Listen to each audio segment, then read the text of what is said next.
புண்டரிகரண்டமும் கொண்ட பகிரண்டமும் பொங்கியழ வெங்களம் கொண்ட போது பொன்கெரிய நெஞ்சிரல் தெங்கிலும் வளர்ந்து முள் புண்டரிக தந்தையும் சிந்தை கூற புண்டரிகரண்டமும் கொண்ட பகிரண்டமும் பொங்கியழ வெங்களம் கொண்ட போது பொன்கெரிய நெஞ்சிரல் தெங்கிலும் வளர்ந்து முள் புண்டரிக தந்தையும் சிந்தை கூற கொண்ட நடனம் பதம் செந்திலும் என்றமுள் கொஞ்சி நடனம் கொழும் கந்தவேலே கொண்ட நடனம் பதம் செந்திலும் என்றமுள் கொஞ்சி நடனம் கொழும் கந்தவேலே கொங்கை குரமங்கையில் சந்தமனம் உண்டிடும் கும்பமுனி கும்பிடும் தம்பிரானே கொங்கை குரமங்கையில் சந்தமனம் உண்டிடும் கும்பமுனி கும்பிடும் தம்பிரானே கும்பமுனி கும்பிடும் தம்பிரானே தண்டயனி வெண்டயம் கிண்கினி சதங்கையும் தன் கலர் சிலம்புடன் கொஞ்சமே நீர் தந்தையினை முன்பரில் தின்ப உரி கொண்டு நல் சந்தொடமனைந்து நின்றன்பு போல.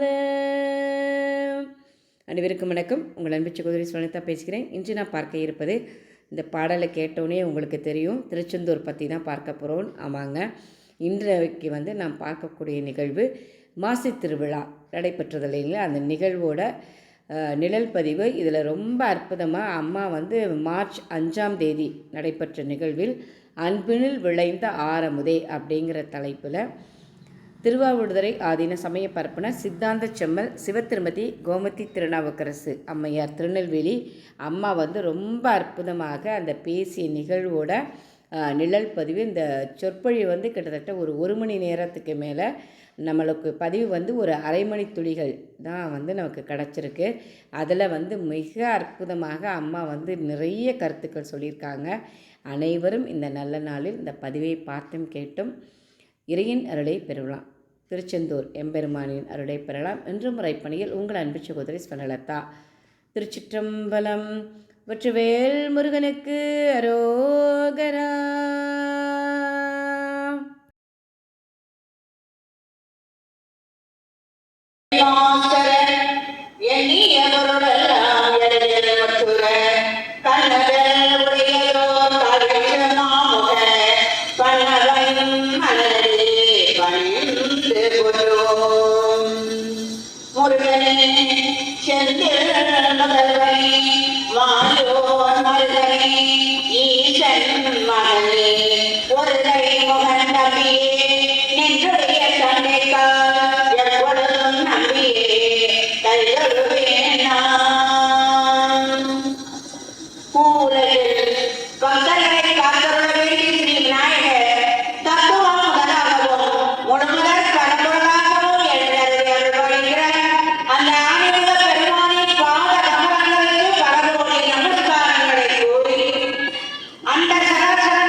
வரவேற்கும் ஆன்மீக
திருப்பெருந்துறை என்று சொல்லக்கூடிய அற்புதமான ஸ்தலத்திலே இறைவன் அங்கே உள்ள குறுந்தலிலே மாணிக்க வாசகருக்காக தவமாய் தவம் கிடப்பது போல காவல் கிடக்கிறார்.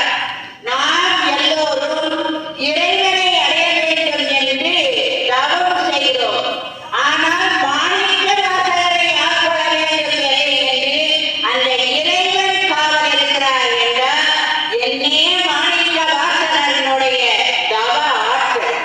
அந்த ஆற்றலின் காரணமாக இறைவனை வருகிறார். இதை மாணிக்க வாசகரே பதிவு செய்கிறார். நானேயோ தவம் செய்தேன், சிவாய நம சிவாய நம சிவாய நம எனப் பெற்றேன். தேனாய் இன்னமுதமுமாய் தித்திக்கும் சிவபெருமான் தானே வந்து எனது உள்ளம் புகுந்தான். அவனே என்னுடைய உள்ளத்தில் தானே எழுந்தருளி அருள் புரிந்தார் என்று அவர் பதிவு செய்கிறார். அவ்வாறாக குதிரை வாங்க சென்றவர் அந்த இடத்திலே இருந்து ஹரநாமம் வரக்கூடிய திசையை நோக்கி செல்கிறார். அங்கே ஹரநாமம் கேட்கிறது. உடனே எந்த இடத்தில் இருந்து வந்ததோ அந்த இடத்தை நோக்கி செல்கிறார். எப்படி சென்றாராம்? ஈர்த்து என்னை ஆட்கொண்ட எந்தை பெருமான் அருணாச்சலேஸ்வரத்தில் உள்ள அண்ணாமலையார் என்னை ஈர்த்தார் என்று ரமண மகரிஷி சொல்வார். காந்தன் எழுப்புவர் கவர்ந்தனை விடாது கலந்தனோடு இருப்பார் அருணாசல அருணாசல சிவம் அருணாசல சிவம் அருணாசல சிவம் அருண சிவம் என்று அவர் பாடுவார். அதுபோல இருக்கிறது என்று கூறுகிறார். உடனேயே அந்த இடத்திற்கு செல்கிறார். குருவை பார்க்கிறார். பார்த்த உடனே இவருடைய அறிவு ஆற்றலின் மூலமாக புரிந்து கொள்கிறார். என்னன்னு? இவர் சாதாரண குருவே அல்ல, சாட்சாத் பரம்பொருளே வந்துள்ளார் என்பதை உணர்ந்தார். இதை திருவாசகத்தில் பதிவு செய்கிறார். அவருடைய கழுத்திலே கழுமணி மாலை தெரிகிறது. கழுநீர் மாலை காட்டி அருளும் என்று வருகிறது. அதற்காக பக்கத்திலே மெதுவாக செல்கிறார். சென்றவுடனே இறைவன் பார்த்தார். இதற்காக நான் வந்திருக்கேன், வா வா அப்படின்னு சொல்ல மெதுவாக வந்து நிற்கிறார். தன்னுடைய அருள் பார்வையை அவர் மீது செலுத்துகிறார். அந்த பார்வை அந்த நயன பார்த்த மன்றத்திலே அவர் அங்கே ஆட்கொள்ளப்பட்டு விடுகிறார். அதன் பிறகு இறைவனுடைய திருவடி நிழலிலே வந்து நிற்கிறார்.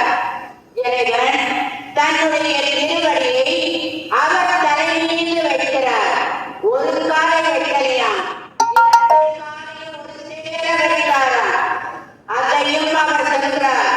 இணையார் திருவடியன் தலைமேல் வைத்தருமே துணையாய சுற்றங்கள் அத்தனையும் துறைகளிலே அணையார் உணர்வில்லை அம்பலத்தை ஆடுகின்ற புனையாளன் சீவாரி பூவல்லை கொய்யாமோ என்று அவர் அந்த இடத்திலே பாடுகிறார். அதற்காகத்தான் அவருடைய காதிலே சிவாய நம என்ற ஈசா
எல்லாவற்றிற்கும் மேலாக இறைவனோடு நட்பு கொண்டு அவரோடு அணுக்க தொண்டராக இருந்தவர்தான் சுந்தரமூர்த்தி சுவாமிகள். அவர் என்ன செய்கிறார்? அந்த இடத்திலே இறைவனுடைய கருணையால் நமக்கெல்லாம் திருத்தொண்டர் தொகை என்ற அற்புதமான நூல் கிடைக்க வேண்டும் என்று இறைவன் எண்ணுகிறார். அதற்காக கையிலே தன்னோடு இருந்தவரை பூலோகத்திற்கு அனுப்புகிறார். எப்படி அனுப்பினார்? 2 பெண்களை பார்க்கும்படியான சோதனைகளை எல்லாம் செய்து அவர் தவறு செய்தாரா என்றால் இல்லை. நமக்காக இறைவன் செய்த திருவிளையாடல் அது. எனவே அந்த வனத்தில் என்ன நேர்ந்தது என்று கேட்க, அறியாமல் தவறு செய்துவிட்டு என்னை பொறுத்தருள வேண்டும் என்று வீழ்ந்து வணங்குகிறார்.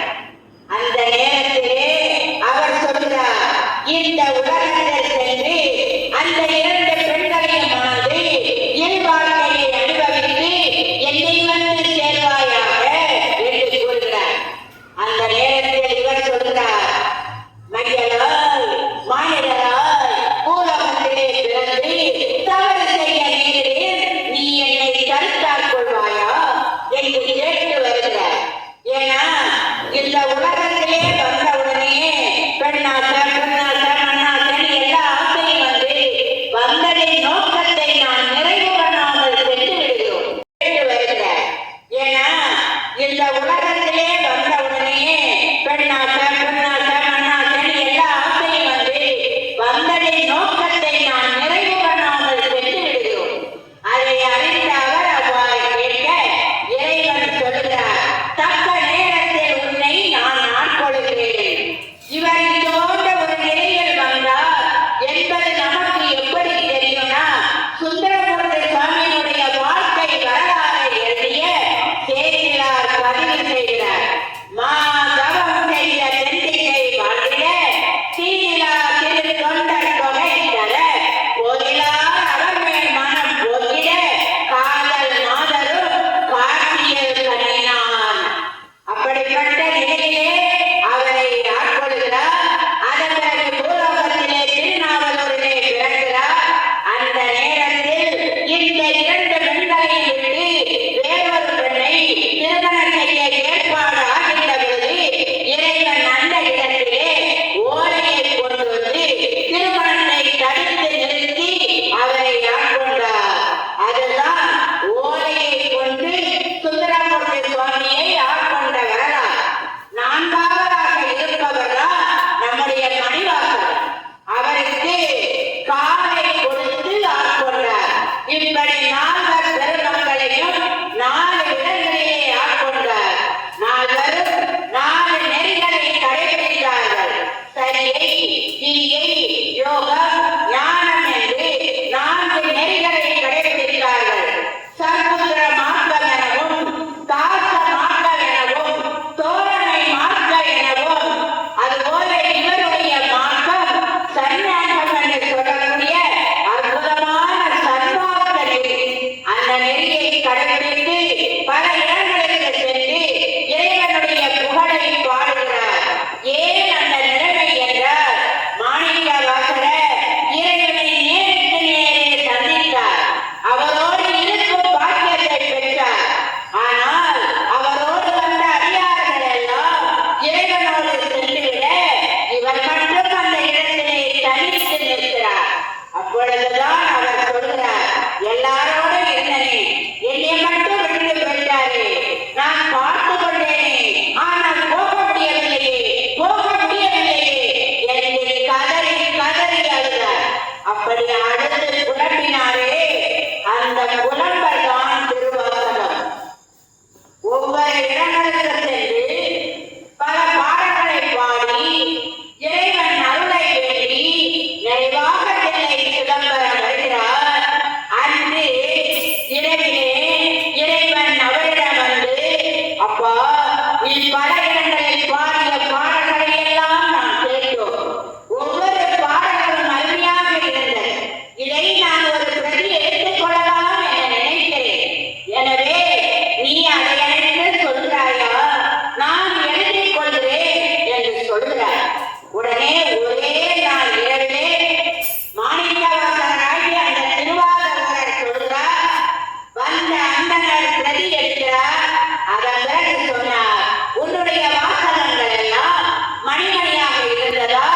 நீ மாணிக்க வாசகர் என்ற பெயரை பெறுவார்.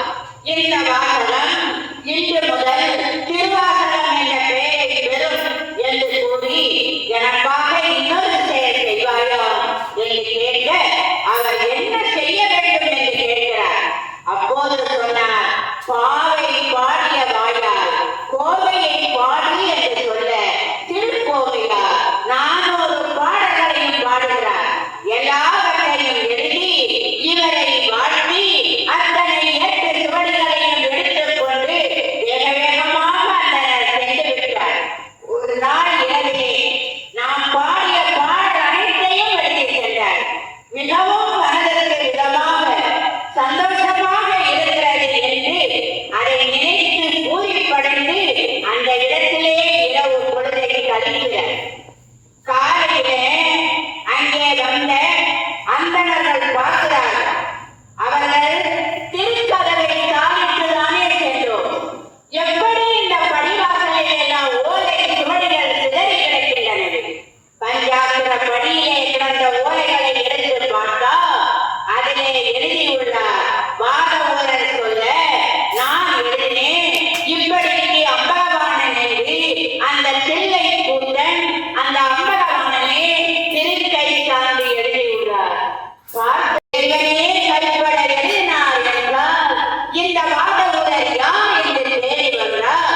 அந்த தில்லையில் ஒரு ஓரத்திலே அவர் இருப்பதை பார்த்து நீர்தான் திருவாதவரோ என்று கேட்க, ஆம் என்ன என்று கேட்கிறார். இந்த பஞ்சாத்திர படியிலே இந்த ஓலைகள் கிடக்கிறது, இது தாங்கள் எழுதியதா? ஆம். நேற்று ஒரு அந்தணர் வந்து கேட்டார். நான் சொன்னேன், அவர் எழுதி கொண்டார். அப்பொழுது தில்லைவாழ் அந்தணர்கள் 3000 பேர் அவர்கள் சொன்னார்கள், அப்பா நேற்று அந்தணராக வந்து நீ கூறிய வார்த்தையை எழுதினாரே அவர் சாதாரண அந்தணர் இல்லப்பா, அந்த தில்லை கூட்டணியே வந்துள்ளார் என்று கூறினார். எப்படி இருந்திருக்கும்? அவரா? இறைவா நீயா எனக்காக வந்தாய் என்று அவர்கள் கேட்கிறார். அந்த நேரத்திலே இவர் சொல்கிறார், அதெல்லாம் இருக்கட்டு, இதுல சொல்லியிருக்கியே, சொல்லிய பாட்டில் பொருள் உணர்ந்து அதற்கான பொருளையும் சொன்னான், நாங்கள் தெரிந்து கொள்வோமே என்று கேட்டார்கள். இந்த திருவாசகத்தின் பொருள் உங்களுக்கு தெரிய வேண்டும் அவ்வளவுதானே, வாங்கள் என்று எல்லாரையும் அழைத்துக் கொண்டு அவர் வேகமாக முன்னே செல்ல அந்தணர்கள் பின்னாடி செல்ல அந்த தில்லை கூத்தனை காட்டி இவர்தான் அவருடைய பொருள் என்று சொல்கிறார். அப்ப திருவாசகம் என்பது சிவபெருமானே, சிவம் வேற திருவாசகம் வேற அல்ல. அதனாலதான் பழமொழி சொன்னார்கள், திருவாசகத்திற்கு ஒருவார் ஒரு வாசகத்திற்கும் ஒருவார். அடுத்ததாக சொன்னார்கள், தொட்டாரை சிவமாகும் திருவாசகம். அந்த திருவாசகத்தை புக்க போய் தொட்டுட்டு அது நம்மை சிவமாக்குமா அப்படின்னா ஆக்காது. அது எங்கே தொடரும்? நம்முடைய ஊரை தொடரும், உயிரை தொடரும். இதைத்தான் வள்ளலார் சொன்னார். வான்கலந்த மாணிக்க வாசக நீர் வாசகத்தை நாம் கலந்து பாடுங்க, நற்கருமம் சாற்றினிலே தேன் கலந்து நீர் சுவை கலந்து ஊன் கலந்து உயிர் கலந்து ஒட்டாமல் இருப்பதில்லை. ஊனும் கலக்கணும், உயிரும் கலக்கணும். அப்படி கலந்தா அது ஒரு உயர்வான நிலையை கொடுக்கும். யாரெல்லாம் அப்படி கலக்கிறார்களோ அவர்களெல்லாம் சிவமாம் தன்மையை பெறுவார்கள் என்று கூறினார். இந்த பாடல் மொத்தம் 51 வடிவங்களை கொண்டது. முதலிலே இருக்கக்கூடிய வடிவம் சிவபுராணம். இந்த சிவபுராணத்தை யார் ஒருவர் பாடுகிறார்களோ அவர்கள் திருவாசகம் முழுமையும் பாடிய பலனை பெறுவார்கள் என்று அருளாளர்கள் கூறுகிறார். திருவாசகத்தில் சொல்லாத எந்த செயலுமே இல்லை. அவர் எடுத்த உடனே சொல்கிறார், நமச்சிவாய வாழ்க, நாதன்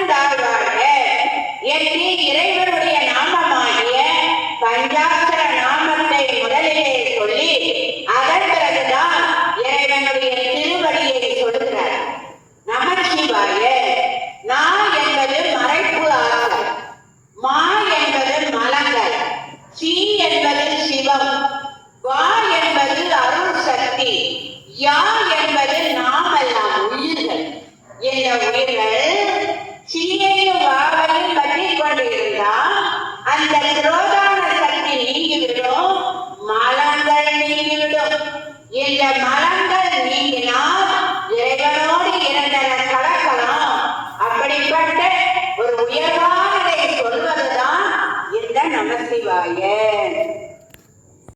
அதன் பிறகாக அவர் சொல்கிறார், 51 வரிகளையும் பாடுகின்ற பொழுது ஒவ்வொரு பதிகங்களையும் அருமையாக பாடினார். இந்த சிவபுராணத்துல 95 வரிகளை பாடுகிறார்.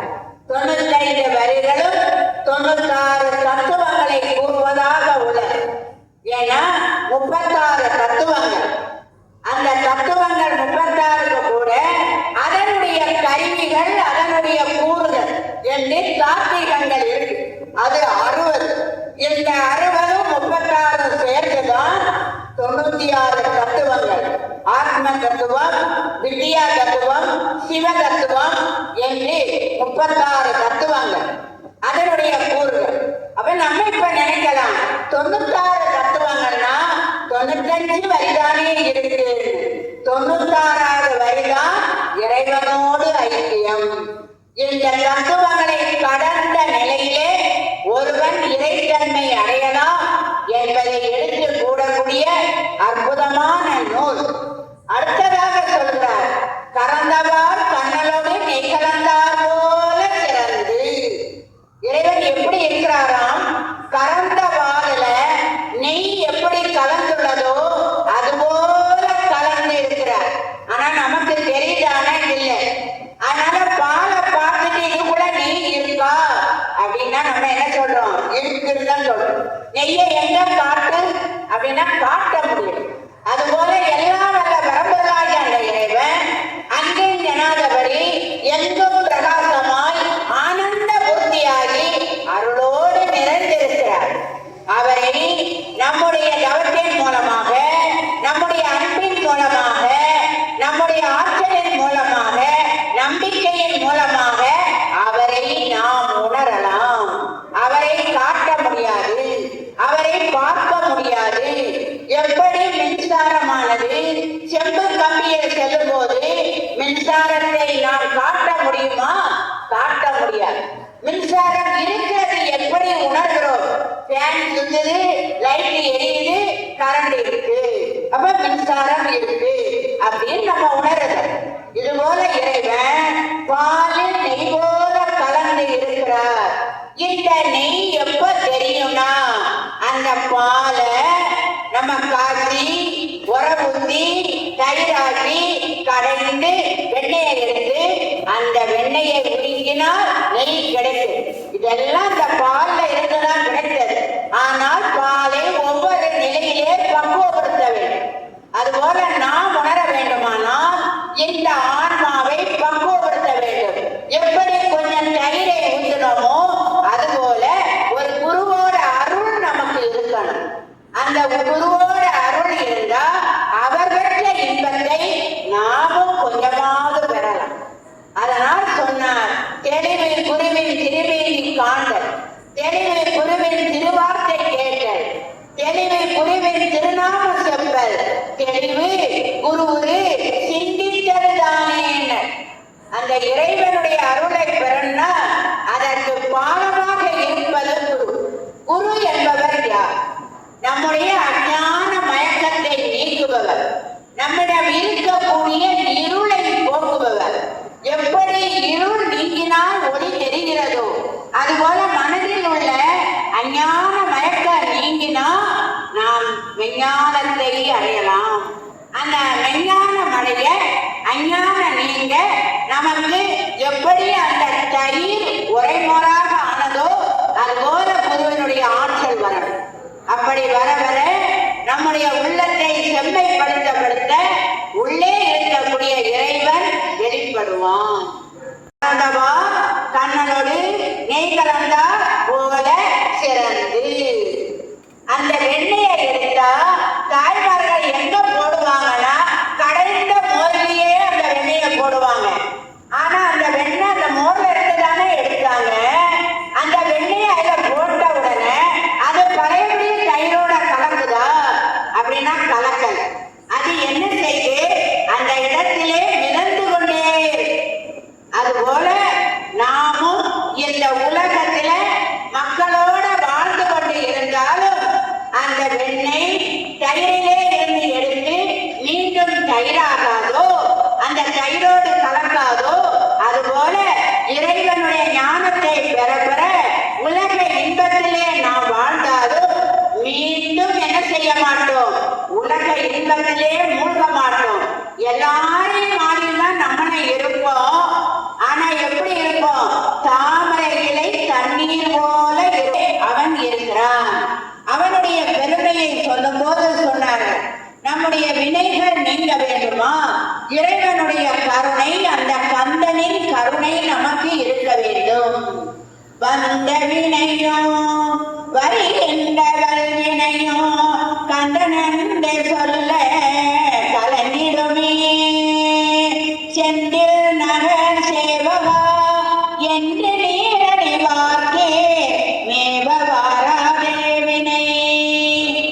யார் ஒருவர் இறைவனுடைய நாமத்தை சொல்லி முருகா, கந்தா, கதிர்வேலா, செந்தில் நாதனே என்று திருநீர் அணிவார்களோ அவர்களுடைய இப்போது வந்திருக்கக்கூடிய வினைகளும் இனிமேல் வர இருக்கக்கூடிய வினைகளும் கண்ணன் சொன்ன மாத்திரத்திலே பொசிந்து விடும். ஆண்டாள் பாடினாரே, வாயால் பாடி மனதினால் சிந்திக்க போய விளையும் புகுதருவான் என்றனவும் தீயினில் தூசாகும். அதுபோல அந்த கந்தன் தீப்பொறியிலே இருந்து வந்தவன், அவனுடைய அந்த பார்வையால் நம்முடைய வினைகள் அனைத்தும் தீக்கு இரையாகிவிடும். நாம் புனிதமாவோம் கந்தனுடைய கருணையால். விழிக்கு துணை நின்றிருமன் மலர் பாதங்கள் மெய்மை உண்டா மொழிக்கு துணை முருகா என நாமங்கள் முன்பு செய்த வழிக்கு துணை அவன் பன்னிருதோடும் பயந்ததனி வழிக்கு துணை வடிவேலா செங்கோடன் மயூரமுமே. விழிக்கு துணை நம்முடைய கண்களுக்கு எது துணை, அவனுடைய மென்மையான அந்த பாதங்கள் துணை. அடுத்ததாக சொன்னார், அவனுடைய நாமங்கள் நமக்கு துணை. நாமங்கள்னு சொன்ன அருணகிரிநாதர் நிறைய நாமத்தை சொன்னாரா அப்படின்னா இல்லை. முருகா என நாமங்கள், முருகான்னு ஒரு வார்த்தை தானே சொன்னார். அப்ப நாமம் என்றுதானே சொல்லியிருக்கணும். நாமங்கள் சொன்னார் என்றால் முருகா என்ற ஒரு வார்த்தைக்குள்ளேயே முப்பொருளும் அடங்கியுள்ளது. யாரெல்லாம் அந்த முப்பொருள்? பொருள் என்றால் என்ன? அவன் ஒருவனே பொருள். போற்றி என் வாழ்முதல் ஆகிய பொருளே, அவன் ஒருத்தனே பொருள். அந்த முப்பொருள் எதெல்லாம்? சிவன், பிரம்மா, விஷ்ணு என்ற மூன்று பேர். இந்த மூன்று பேரும் அவர்களோடு மூர்த்தியோடு வந்து அருள் தருவாராம். யார் ஒருவர் அந்த செந்தில் நாதனை முருகா முருகா முருகா என்று அழைக்கிறார்களோ அவர்களுக்கு மூ என்றால் முந்தனையும், ரூ என்றால் அந்த ருத்ரரையும், கா என்றால் கமலோற்பவனையும் குறிக்கிறது.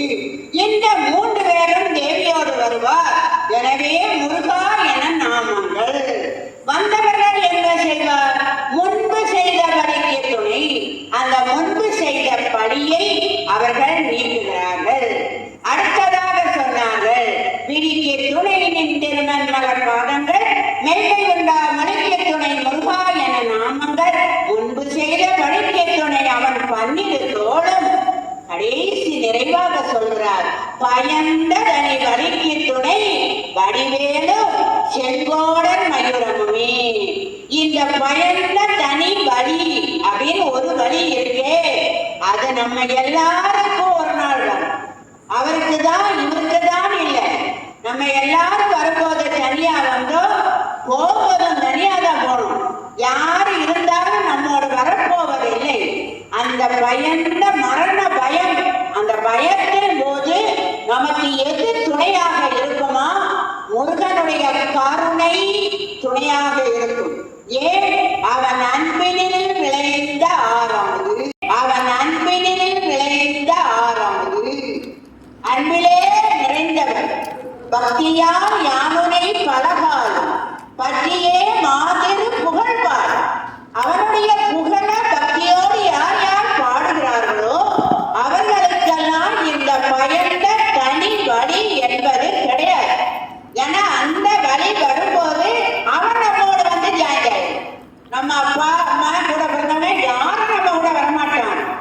நேரத்தில் இறைவன் வருவார். என்ன சொல்வாரா வந்து, இந்த மயிலானது நம்முடைய ஆன்மாவை அழைத்து செல்லுமா, அந்த ஞானவே நமக்கு வழிகாட்டுமா. எந்த வழிய, இங்க நேரம் வாங்க, ஸ்கந்தலோகம் இங்கதான் இருக்கு, அந்த நேரத்தில் நமக்கு துணையாக அவன் வருவான் என்று கூறுகிறார். அப்படி நிறைவான நேரத்துல தான் அவனுடைய கருணை கிடைக்குமா, இன்மையில கிடைக்காதா அப்படின்னா கிடைக்கும். யார் ஒருவர் இந்த காவடியை சுமந்து வந்து அந்த இறைவனுக்கு ஆராதனை செய்து அபிஷேகம் செய்து அவன் புகழை பாடுகிறாரோ அவர்களுக்கெல்லாம் இம்மை நலனையும் அவன் தருகிறான். எப்படி வந்து தருவானா, நீல சிகண்டியில் ஏறுகிறான், எந்த நேரத்திலும் கோல புரத்தியுடன் வருவான். குருநாதர் சொன்ன சீலத்தை மெல்ல தெளிந்து ஏற்றுவார். சிவயோகிகளே காலத்தை வென்றிருப்பார், மறிப்பார் வெறும் கர்மிகளே. நீல சிகண்டி, சிகண்டி என்றால் மயில், நீல நிறமுடைய அந்த மயில். பச்சை மயில் வாகனனே சிவபால சுப்பிரமணியனே வா அப்படின்னு நம்ம பாடுறோம். அந்த பச்சை மயில பறந்து வருவாராம். யாரோடு வருவாராம்? கோல புரத்தியோடு வருவாராம். ஏன் கோல புரத்தியோடு வருவாள்? அவள்தான் இம்மை நலங்களை தருபவள். இம்மை நலத்தை வேண்டி வழிபாடு செய்தால் குழந்தை வாக்கியம் கிடைக்கணும், வேலை கிடைக்கணும், உலக இன்பத்தை நாம் கேட்டால் நீல சிகண்டியில் ஏறுகிறான், எந்த நேரத்திலும் கோல புரத்தியுடன் வருவான். அப்படி எல்லாருக்கும் வருவானா? அவன் மீது அன்பு செலுத்தி ஒரு குரு வழியாக வாழ்ந்து உயர்வான நிலையில் மனதை மாற்றிக் கொண்டவர்களுக்கு வருவான். அதான் சொன்னார், குருநாதர் சொன்ன சீலத்தை மெல்ல தெளிந்து ஏற்றுவார் அவர்கள் சிவயோகிகளே. மற்றெல்லாரும் என்ன, காலத்தை வென்றிருப்பார், மறிப்பார் வெறுங்கருமிகளே. மீதி எல்லாரும் வெந்ததை உண்போம், விதி வந்தா போய் சேருவோம் அப்படின்னு வாழக்கூடியவர்களாக கருமிகளாக இருக்கிறார்கள். அப்ப அந்த நேரத்தில் இம்மை நலன்களை தருகிறான். ஆனா நம்மள நிறைய பேர் என்ன சொல்றானா, இதெல்லாம் என்னென்ன நடக்குது, அன்னைக்கு எழுதுனவன் அழிச்சா எழுதப்புறம் அவன் அன்னைக்கே என் தலையெழுத்து இப்படித்தான் அப்படின்னு பிரம்மா எழுதிட்டார், அதை யாரும் மாற்ற முடியாது அப்படின்னு நம்ம சொல்றோமே. ஆனால் அருணகிரிநாதர் சொல்கிறார், அதெல்லாம் இல்ல, அந்த முருகன் முன்னால நீ போய் நின்னேனா, அவனுடைய அருட்பார்வை உன் மீது விடுமையானால், அவனுடைய திருப்பாதத்தை நீ காண்பாயே ஆனால், பிரம்மா எழுதிய எழுத்து கூட அறிந்து விடும். அப்பேற்பட்ட பிரம்மனே தலையில 4 கொட்டு கொட்டி ஸ்கந்தலோகத்துக்குள்ளே போனே கந்தர்வ கோட்டை சிலையிலே அடைத்து விட்டவன் அல்லவா அவன். அவனுடைய கையெழுத்தை இவர் மாற்ற எவ்வளவு நேரமாகும். அதனால் அருமையாக சொல்கிறார், பிரம்மாவினுடைய தலையெழுத்து அழிக்க வேண்டிய அவசியம் இல்லை. முருகப்பெருமானுடைய அந்த அன்பு, அவன் அன்பின் விளைந்த ஆரம்புது, அந்த அன்பு பட்ட மாத்திரத்திலே தானாகவே அழிந்து விடும். அப்படிப்பட்ட நிலையில அவர் நமக்கு சொல்லுகிறார், பல படிகங்களை அவருடைய கருணையை எடுத்து சொல்லுகிறார். அப்ப செந்தூரில் இருக்கக்கூடிய இறைவனை வழிபாடு செய்தால் நம்முடைய கர்ம வினைகள் எல்லாம், அந்த தலையெழுத்தை எல்லாம் அவன் அழிக்க வேண்டியதில்லை, அதுவாகவே அழிந்து விடும். அதற்கு அடுத்ததாக ஒரு தவறே செய்தாலும் அவன் முன்னால் நின்று, அப்பா நான் தவறு செய்துவிட்டேன், என்னை திருத்தி ஆட்கொள்ள வேண்டும் என்று கூறினால், அந்த தவறை நாம் உணர்ந்து திருத்திக் கொள்வோமே ஆனால் அந்த செந்தில்நாதன் நமக்கு கருணை புரிவான். தீயவை புரிந்தாரேனோ குமரவே திருமண் உற்றால் தூயவராகி மேலே தொல்கதி அறிவரன்றோ ஆயமும் வேதம் கொள்ளோ அன்னார் முன்னால் செய்த மாயையின் மகனும் அன்றோ வரவிலார் வெற்றுந்தான். அந்த மாயையின் மகன் அந்த சூரபத்மனையே ஆட்கொண்டாரே, அவன் எவ்வளவு கொடியவன், எவ்வளவு கொடுமை செய்தாலும் கூட அவன் முன்னால் நின்று நம்முடைய விஸ்வரூப தரிசன காட்சியை காட்டியவன் அல்லவா. கோலமா மண்ணை தன்னில் குலவிய குமரன் தன்னை பாலன் என்றிருந்தேன் அண்ணாள் பரிசுவை உணர்ந்தேன் யான். மாலையன் தனக்கும் ஏனை வானவர் தமக்கும் யாவர்க்கும் மூலகரணமாய் நின்ற மூர்த்தியும் மூர்த்தி என்றோ.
ரெண்டுமே எடுங்க.